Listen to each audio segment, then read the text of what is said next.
to the Investing with Prince show, folks. And today I have my man, Nick Ruiz. This is one of the most anticipated podcasts I've been waiting for like all month long.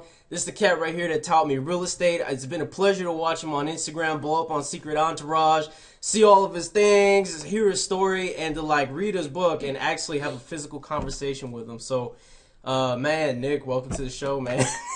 Rincey, baby. I'm feeling good, man. Glad to be here. Dude. Glad I was invited to the Real Estate with Prince regime. I love it. Oh, it's all good, man. It's crazy, Nick. I'm telling you, man, because ever since we kind of started off, it's like we have a whole group in Dallas dedicated upon your teaching. So it's pretty rad. Well, that's pretty damn rad. Maybe I'll have to get down there at some point and talk turkey directly with you guys, maybe. We'll have to set something like that up, right? Oh man, I want you to. That'd be so awesome. I honestly, man, I wish you'd be out here in Dallas because I feel like we'd click. Yeah. No, who knows? Who knows what the future will bring, man? That's good to hear, though. I'm glad people are out there doing it. I always applaud you and your people who are doing it and everyone else because, there's a lot of lazy people in the world, Yeah. No, that's You hand them true. the golden tools and they do nothing. It's like, So you guys are moving and shaking. I love it. Seriously. Yeah, no, it's true, man. I mean, we've done a lot of deals based off of all of your teachings and how the story works.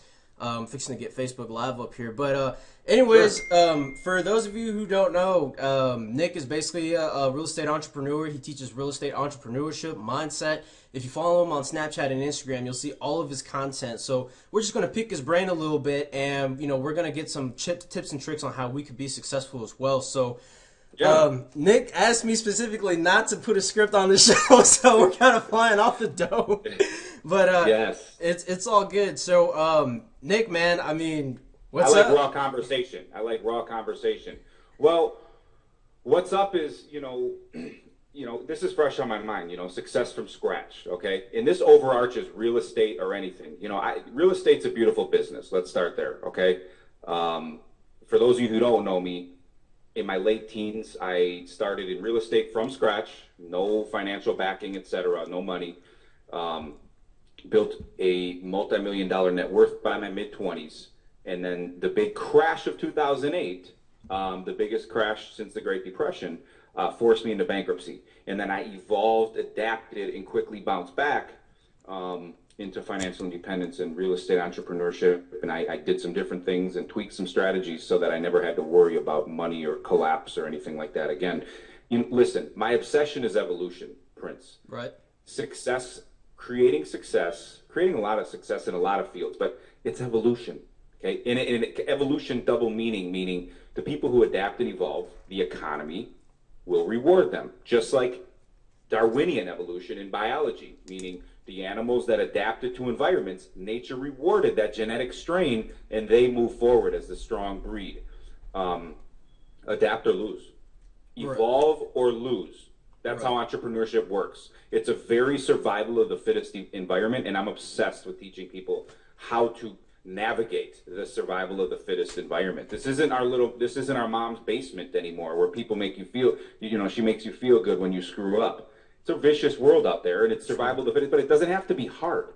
As long as you understand the higher-minded psychological principles. I do outlay a lot of them on social, as you've seen. I have a new book coming out where I really break it down. I've been waiting for it, bro. Man, it's coming. I got that thing on speed dial, bro. I'm waiting for it. I got a publishing deal, which takes a little time. Believe me, if it was up to me, I'd try to push it as fast as possible. But there's a series of events it has to go through, and I am putting out a new show soon on iTunes, etc. But creating success from scratch is more than just hustle, rah, wake up in the morning and work 20 hours a day. Working hard is a prerequisite to success, but there's higher-minded strategy where you don't have to make it that hard. I've created massive success without breaking my freaking back, figuratively and literally. And I just love relaying that kind of info to the world because it's lifestyle, bro. Right. What's a bunch of money if you're not feeling good or you're tied up for 90 hours a week? That's stupid. So I'm saying, how do you make a lot of money? Doing the least amount of physical effort to where you can have the lifestyle, but also have strategy in place. It's all psychological warfare, chess player psychology. It's my obsession, really.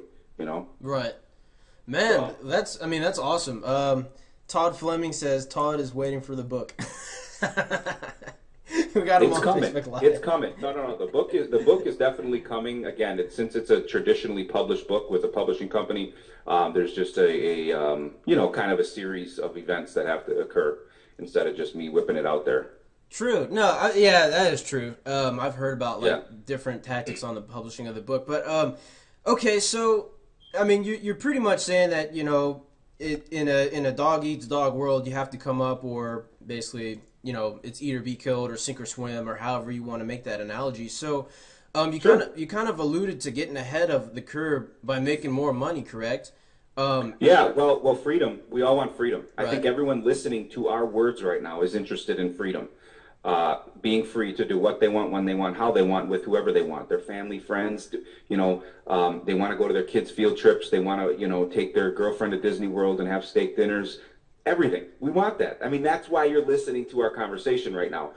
The way the world is structured, you have to write a check for that freedom. Okay. Right. This isn't 5,000 years ago. Okay, where you just can load up on some meat that you just hunted and cook hunting gathering, and you can hang out with the family for 3 days and binge out on elk that you just killed or whatever it is. The point is the way we're structured. I'm serious. But then it's beautiful, Princess. I also like to tie everything back to hunter-gatherer humans because biologically we're the same. That's a whole other conversation we can get into. But success is all intertwined in these beautiful things that trump new age technology. But let me go back because before I tangent out here, like I probably already thought, where am I? No, it's all good, man. I mean, so No, I always do this. I swear to God, because there's so many thoughts that start firing. It's unbelievable. What did you ask me? well, basically, kind of getting ahead, of the curve by, like you said, gaining more freedom, making more money. So a lot of people on my audience, it looks like we have a pretty good sized audience here with us right now. On live, a lot of them kind of already know I do real estate, and a lot of them know that you do real estate because I talk about you a lot in all my interviews and every podcast and all that stuff. So I was gonna kind of ask you, why'd you pick real estate? Like what? Well, I think real estate actually is one of the most beautiful businesses in the world. Why did I pick it? Well, I started back when I was a teenager, but you don't have to think. There's a lot of entrepreneurship and business ideas and things you can do. You don't need to come up with some genius idea. You don't need to create a product and ship overseas. You don't need to have some great, business plan and everything. Real estate already exists, okay? As long as you can learn the strategies to get in and get out of it, okay, at the right prices, you win. And know how to buy them right so you can hold on to them for long-term appreciation. You get your tax. There's so many tax shelters with real estate. You get passive income. So what I loved about it was, number one, you don't have to be some genius and figure anybody can do it. It already exists. You walk out your front door and there's a sea of opportunity because real estate's already there. True. Okay. But what I also like about it is the fact that, again, the tax benefits, the fact that you can create immediate lump sums of cash along with passive income, along with long-term wealth creation. It covers like a whole like conglomeration of wealth and income in one business. And again, it's not, some of you are newer, but as you get deeper in the game, the tax benefits are phenomenal with depreciation and different things you can do when you own and hold real estate. So I'll tell you, and I also loved it because you don't need startup capital. Most businesses, you need startup capital, tens of thousands or hundreds of thousands. Right. There's no, massive risk if you start it the right way. I mean, there's more than that, what I just listed, but I think I just listed enough reasons to sell anybody on how real estate's probably one of the most beautiful businesses in the world. In fact, the bottom line is 95% of wealthy people have either created their wealth in real estate or they maintain their wealth with real estate. Meaning if you're a heart surgeon making $500K a year, you're holding real estate. Okay, as a side income / investment / tax shelter, etc. So real estate truly is one of the greatest business models on the planet. And that's not my opinion. I mean, there are plenty of bullet points we can go through as to why, which I just alluded to some. It's not an exhaustive list. There's plenty more why I love it, but that's just to highlight some of the main reasons I love it. No, yeah, that is true. And I mean, if you see, like, it's like on Forbes, on Google, like any type of website, like the top wealth creations, like real estate's always like top 10, top 3, top 5. So I mean, I totally believe you there. Yeah, no, it's a guarantee. Real estate is creating wealth in real estate is almost a guarantee if you go about it the right way. Where opening a restaurant is never a guarantee. Opening a shoe store, starting an e-commerce site, you don't know how the market's going to react. Right. You know, when you start a traditional business, you're depending on market reaction and different things. And I'm not saying there's anything wrong with that. Believe me, some of the greatest businesses in the world are businesses like that. I'm just saying you don't need to depend on some hungry market to try to like, you know, buy your product. And if the things change, you know, and the beauty of real estate too is there's different strategies going back to evolving and adapting that work throughout any market cycle, any industry cycle, any economic cycle, any depression, recession, booming times, not booming times, interest rates high, interest rates low. It's a very navigable situation where you can bob and weave and create massive profit throughout the whole regime of your life.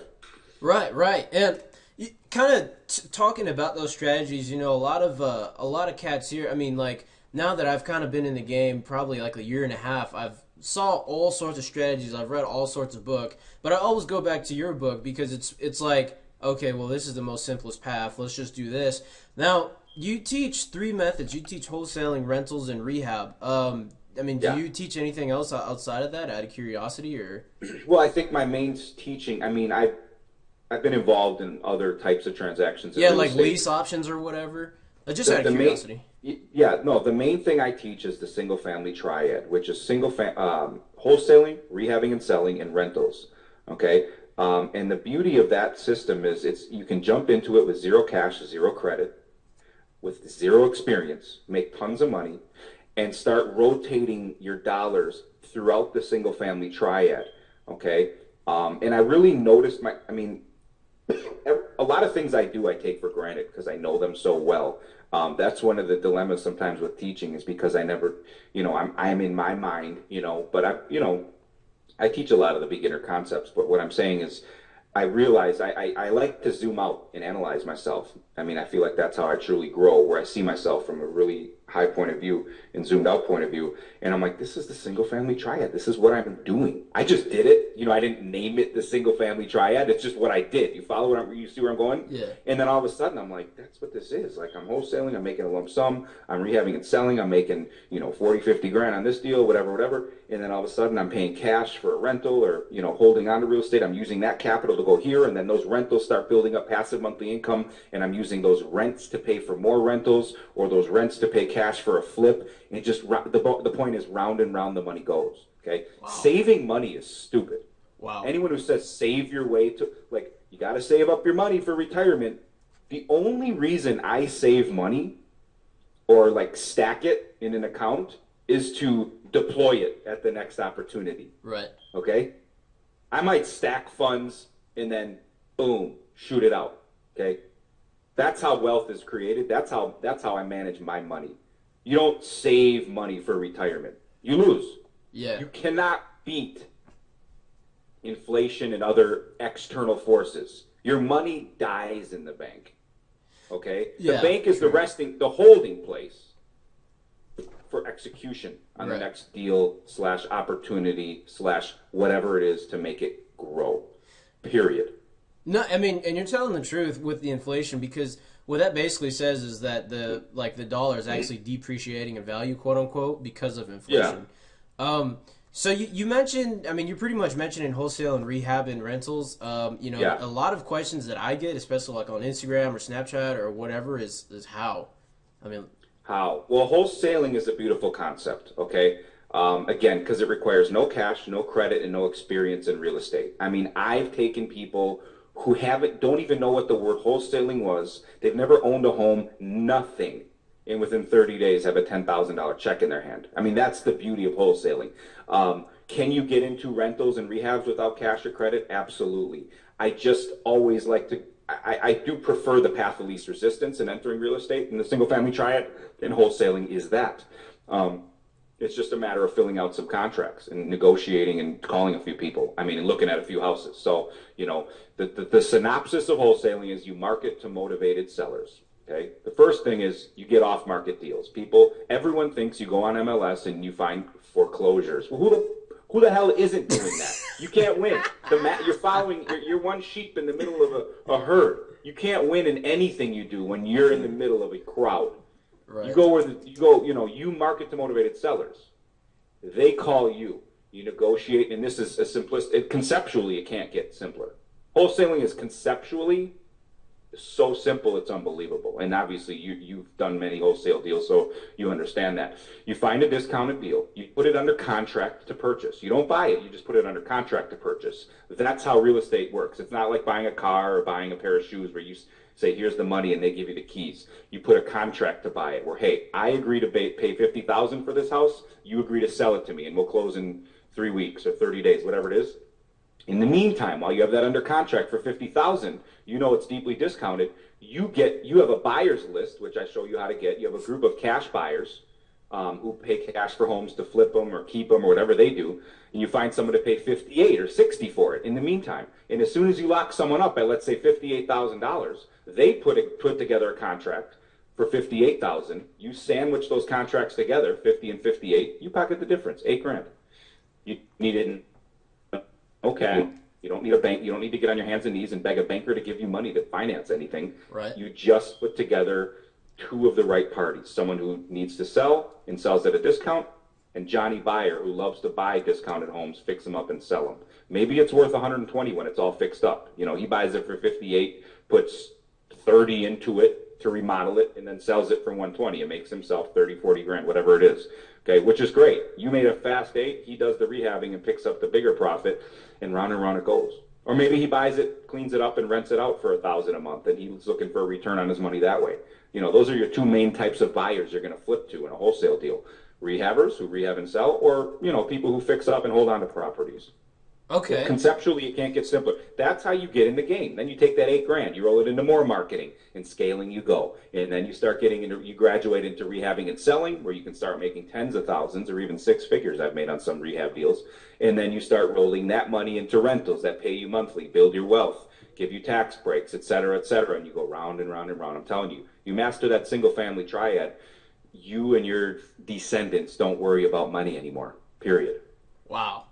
And I mean, I've been following you, man. I've been seeing you. I'm like, what? Like, I'm almost showing. You know, I practice what I preach. I know. You're out there, like, I know. Another deal, another closing. Here's a check. A lot of guys out there don't do that. I'm in the trenches doing deals right next to my students. You know what I mean? Yeah. No, I know. I believe you. I'm like, hey, mom, look at this, or I always tell my girl, like, hey, look at this. So I know what you mean. And some of the bigger questions I get, man, I just had a question the other day is, why would somebody sell you their house that cheap? I know. I get that question a lot too. They're like, why wouldn't they try to get, like, X, Y, and Z? Exactly. Like, well, it's a simple answer. Yeah. It's a distressed seller, meaning their personal situation is distressed, a distressed property, or a combination of both. Okay? So either they have too many repairs. Maybe it's structurally in rough shape where they don't have the money to fix it. And they can't sell it on the open market because it's not financeable from a bank. So they have to sell to a cash buyer. Maybe they're relocating from their job and they have to be there in 30 days and they have to just get rid of it now for cash. And a traditional deal has months on the market. They have to pay a commission. They have a home inspection. You know, they have to wait 60 days once they do get the buyer because they have to get their bank loan and mortgage. You follow? So, there's so many reasons. Maybe they're behind in taxes and the city's going to foreclose. Maybe they're behind in mortgage payments. Maybe they inherited a property and it needs a ton of work. They don't have the money, or they live across the country and they already own their home and they don't want to manage some long distance property that needs work. So they just want a cash buyer that can get them out of it within 2 weeks. I mean, again, there's over 100 reasons, 200, hundreds of reasons. But it comes down to a distressed seller, a distressed situation. Maybe it's a divorce and they have to settle the estate before a certain time frame. There's so many reasons. It's unbelievable that someone would just say, hey, I want, bad tenants. They've been managing it for 30 years and the tenants destroyed the place and they're just so sick of it. Just, hey, give me cash. Give me the money in 2 weeks. I'm out of here. Happens every day. And whoever wants to debate it or deny it is missing out on fortunes. So instead of thinking about, oh, that's not going to happen where I'm at, yes, it is. Someone else is cleaning up right next to you in your city. So you might want to open your eyes and understand that this is real. Right. Okay. So basically, you're saying that people will sell for a ton of different reasons: divorce, bad tenant, tired of the property. So how do you find these people? How do you reach out to them? Marketing to motivate. You market. It's marketing. It's like you're in business now. You're an entrepreneur. And that's why I never really call it real estate investing, because you're a business. You're a businessman. You're a businesswoman. Okay. And that's, you're active. You're not passive. You're not an investor who waits, the investors are the ones who wait for their realtor to call them with a possible foreclosure deal, and then they tie up their money and make an investment. That's not where I'm going. You're an entrepreneur, okay? So you get creative. There's ways to market with bandit signs. We see the signs on the street, grocery store flyers, business cards, Craigslist ads are free, direct mail, online marketing, ads. Wherever you can get in front of people is a legitimate marketing platform. And some of them are dirt cheap and almost free or free to do. So that's the beauty of this too. There really aren't a lot of excuses. You just have to get in front of people with your message of, I will pay you cash for any house as is. Okay, and then you would, like I say, you would expand and contract that message based on where you're at. If you're on a small little thing in a flyer, you're going to shorten that message. If it's long, you can go through some of the details of, hey, do you need to sell? Are you moving? Did you inherit a house? You can go through some of the pain points. You follow? Right. But the bottom line is get in front of people with the message that you can take care of their problems with houses. Okay, so basically find someone who needs to sell, get your message to them anyway. So let me ask you this, Nick. So what are your favorite ways to get in front of these people? I like all of them. Those are my favorite ways. All of them, all the time. Right. If you can afford it. But in the beginning, bandit signs work. Craigslist ads work. I have students doing tons of deals from free Craigslist ads. I love direct mail. It's a little more expensive. So once you start making profits, it's something I immediately like my students to roll into, because then you can start targeting different areas, different demographics, different ages, different, are they absentee owner or do they live there, probate, inheritance, properties, etc. And you can get a little more targeted. But yeah, I like you to do everything as much as you can afford. Right. Period. No, that makes sense. It's your market. Right. So yeah, kind of okay. Real quick, Stephen Briggs just purchased his book because I heard you mention it on one of your interviews. That's what's up. Thanks, Stephen. Excellent. Awesome, Thanks, man. Stephen. Good job, man. Take action when you're done. Yeah. I don't know. Can you hear me? How does this work with this? No, yeah, you're in front of a live audience. Like we have people watching you, so he can hear they can. Yeah, hear that's what I'm saying. It's live. Good. We've been getting a lot of comments. So yeah, for those of you on Facebook Live, if you guys have questions, I'm gonna try and get to them. Nick is on a limited time scale, so we'll try and even out the questions. But okay, so you get in front of these people, you market to them, and then what? Like, where do you find the buyers? Like, a lot of people, I know you just said you don't need money, but a lot of people don't really believe that. Well, I didn't believe it either until I started doing it. So, like, how, where, you know what I mean? Like, how? Well, remember, we don't need money because all we're doing is putting together a contract. So, let's say you put out the marketing we talked about. You get some calls. Hey, I want to sell my home. Pretty soon, all of a sudden, you run into that one deal where it's like they want out. They're super motivated, okay, where they're just, like, trying to get out of it fast. You go look at it, see it needs work. You realize what it could be worth when it's done, and you start talking numbers, and you make a deal at a discounted price. Once you make a deal, you put it in writing. Again, get it under contract, and then you immediately call your buyers on your buyers list and say, hey, guys, I got this deal. It's worth 120 when it's done. I can sell it to you right now for 60, as is cash. Right. You start putting it out there to your buyers. And that's why I stress big, find your buyers first, okay? You find your buyers first, so they're all sitting there in a pool. Then you start finding deals, and you plug them into your buyers. Okay, so I guess another question will arise is, because I'm trying to walk this step by step from someone who's never done this, so that when people watch the interview, they could see. Why would these buyers just, like, not cut you out the deal and just go directly to the sellers themselves? Good question. Why Well, do a they couple need to things. pay you? Number one, your house, you're under contract with your seller, meaning they legally have to sell you the property. Okay, first of all, the seller has to sell you the property at the contracted price, and if they cut you out, they're breaking a legally binding contract, and you have recourse against that. Number one. Number two, the way I teach people how to find buyers, and you start, building relationships with them and understand what they're about. These buyers are getting an off-market deal from you. That is golden, because they're busy pulling their hair out trying to find deals on MLS, and they're pissed off. Real quick, real quick. You're stressing off-market versus MLS a lot. What could you can you dive into that a little bit more? Yeah, more than a lot. Like, it's like the holy grail of actually making success in this business. See, the bottom line is this. Wholesalers make money because they provide value for two different parties, the seller and the buyer. The seller I talked about, you're solving their problems. You know, they're in deep distress, and you can get them out of it quickly. So they love you. Your buyers, this is the problem most people overlook. You're solving their problem because MLS, multiple listing service, is the standard, you know, way people sell homes. You know, it's where you have an agent and you pay a commission and you put it out there on the open market. Well, the problem is everybody knows about those. Everyone knows about those. So so the deals get driven up by stupid people, and they're just not that deeply discounted. And then when a deeply discounted deal does come on MLS, there's 100 sharks looking at it, bidding on it, writing offers, and it doesn't even turn into a deal anymore. Okay, that's the problem with MLS. So when you market and then motivated sellers contact you, these deals are off market. Nobody knows about them. Okay. Nobody knows about these deals, and that's extremely valuable for your buyers. So when you call Johnny Buyer and say, hey, Johnny, I got an off-market deal. It's at 123 Johnson Street. No one knows about it. It's not MLS, not on MLS. That's highly valuable to that buyer. It's information. Information is one of the most valuable things in the world. And in real estate, it's extremely valuable because you're turning him onto an address he never would have known about without prints, right? And that's why that's how you're able to make your money, okay? He never would have known about that address without you. And that's an off-market deal. He can go in there. He doesn't have to worry about 100 other buyers driving the price up on MLS, and it's a true discount. MLS does not have as many discounted deals.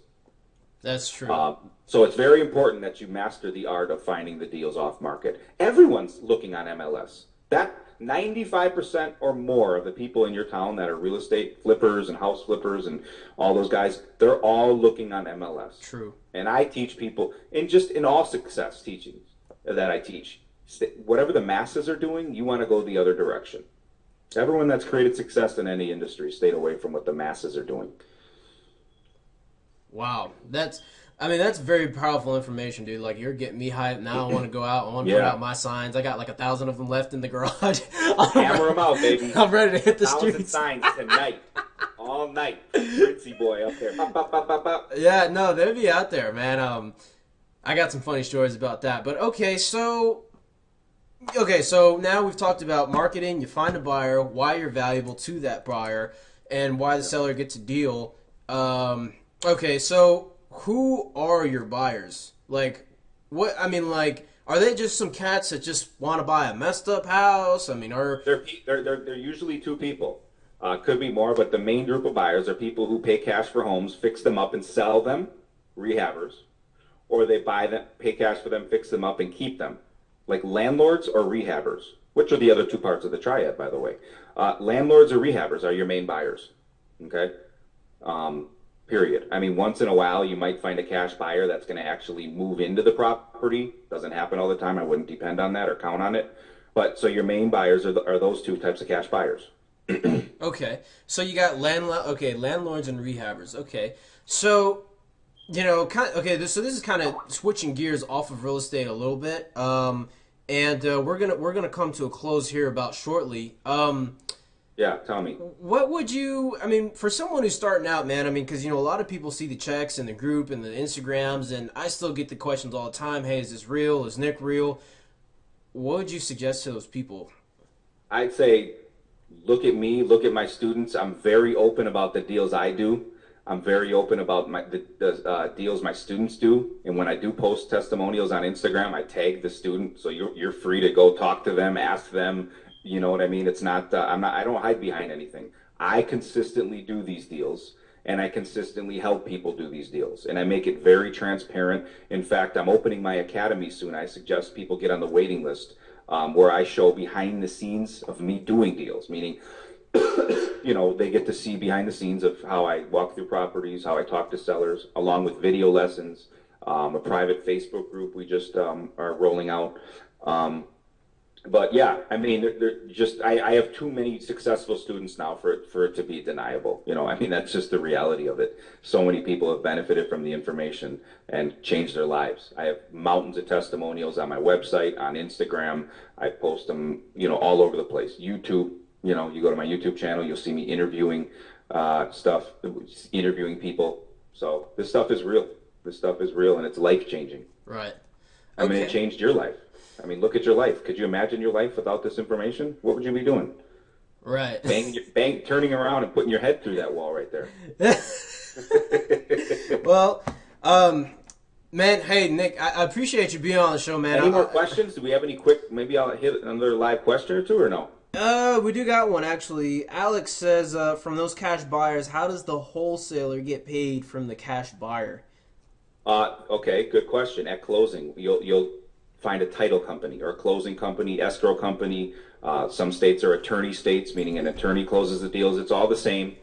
But what they do, when you get these contracts together, you get them over to your closing company, and then the closing company handles the rest. And what happens is you show up to a closing and you get your check based on these contracts that were performed. The buyer will get the deed to the property, you get your money, the seller gets their money, and they're gone from the deal. It's all handled. It's not like you have to do any weird paperwork. That's the beauty of technology and the way title companies and closing companies and escrow companies work these days. So once you get the contracts together, the title company will handle the transaction and spit out your check.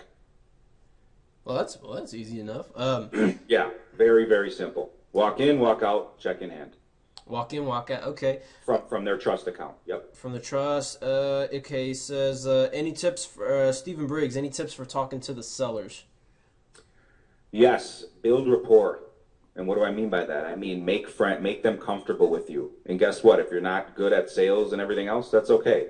Everybody had their first day in sales and rapport building. I did. I was awkward when I was a teenager doing this. I felt like people thought I was an idiot, and you know what I mean? So it's just everyone has their first day. Whatever you're doing, there's always a first day. Everyone, including me, including Prince, we all screwed it all up in the beginning. So I'm giving you permission. It's okay to mess it all up. Just do it. That's called a rough draft move, which is one of my theses. You make that rough draft move, and then you know what you did wrong, and you tweak it on the next one. Build rapport. Ask them about their bowling trophy on their freaking desk. I don't know.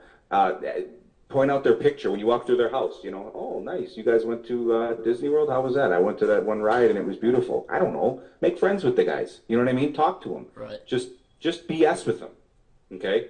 And then they start feeling comfortable with you, and I've gotten more deals from and by the way, in my academy, I go deep into, in the course, everything I teach, I go deep into rapport building and all these little slick tricks I've learned over the years where you want to say this at this time and say this at that time, etc. Where you slowly, because with rapport building, you don't hammer down. People have a brick wall up when you're dealing with these situations a lot. And you never want to take a sledgehammer and try to quick pound it down. You need to remove each brick step by step through strategy, and this takes time. To get them comfortable with you. Because once that brick wall is down or almost down, they're going to be open and tell you the real reason they're selling, which will help you help them better. And it'll open up the possibility for a deeper discount on the deal. And they'll just, trust you. And maybe there's 3 other guys they want to show it to, but they just I just closed a deal now where the lady, I got pounded with like 10 letters. And she just went with me, okay? Because of how I operated, the rapport I built, how much she trusted me. I was very detailed in explaining why I wanted to pay this price and et cetera, and it all made sense to her. It's rapport building. You win in this business. This is a people business, not a real estate, not a house business. The house is how you transact with people, but really at the end of the day, you're in the human being business. And if you can understand that, you will make fortunes and help people out in exchange for that. It's a total win-win.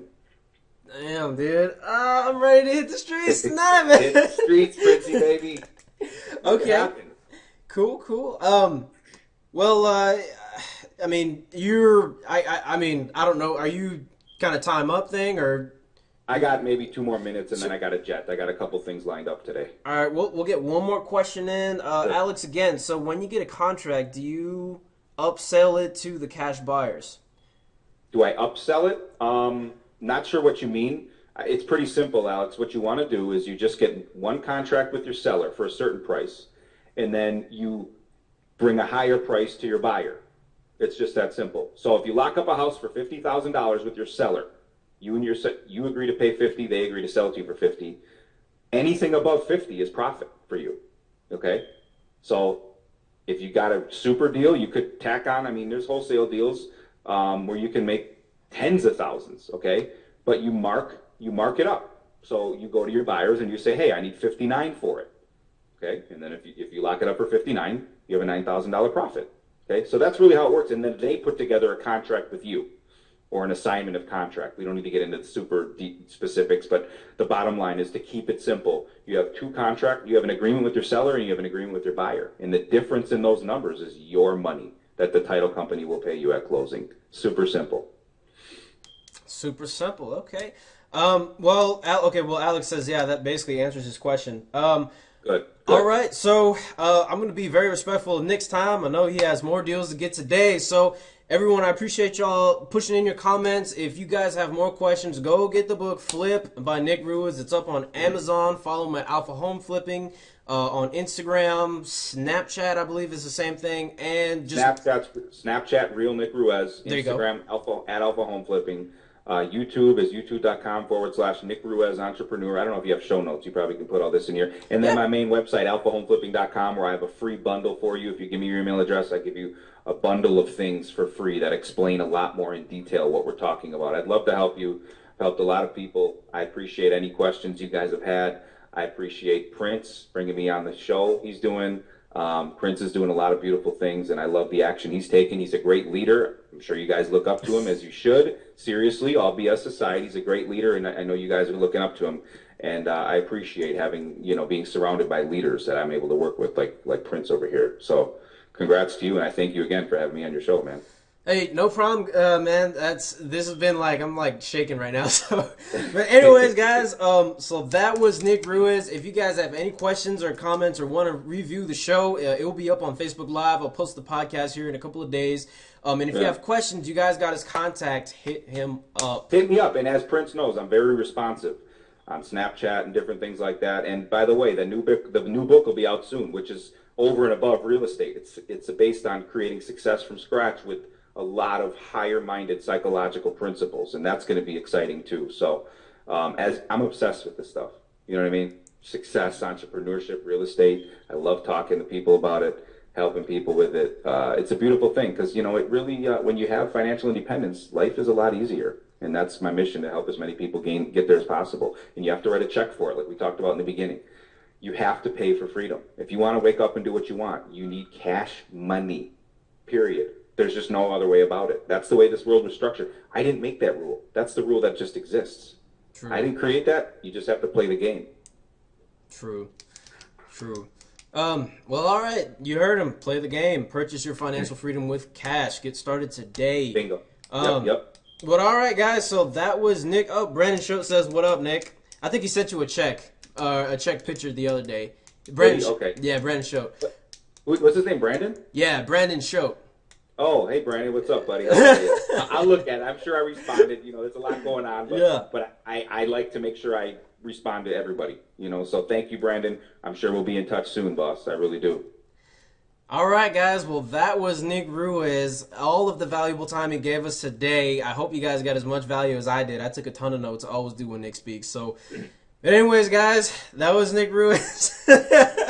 Raw and unscripted. There was no script for the show. So Wasn't that fun? Was that a beautiful format? Did I not I sold you on something good, didn't I, friend? Yeah, you did. You had me thinking on my feet. I was like, oh, crap, what question should I ask next? Yeah, it's a real conversation, and I think people appreciate it because it's two real dudes, jibber, jabber, zigzag, period. Yeah. They want to hear reality, not that boring, when there's these bullet points. I don't know. Some people do good with bullet points. I like raw. Even though I told you in the beginning, don't send me any questions. I don't want to see them. Talk to me. If you want to list your stuff, do your thing. Don't send me anything. Right? I'm trying to be raw and real. And you know what? What comes to my mind naturally is to me the realist. Knee jerk, raw is the realist. Right. Dude, seriously. Can we get you on the show again some other time? I mean, man, I'd really. I mean, you have too much stuff I want to pick your brain on. So yes, we can absolutely. So for those of you listening, I'll be back. All right, well, there you have it, guys. So stay tuned. Nick Ruiz will be back on the Investing with Prince show. But anyways, that's all the time that we have for today. I want to respect Nick's time, so that's all we got, man. All right, Prince. Peace, brother. All right, Nick. Appreciate it, man. See ya.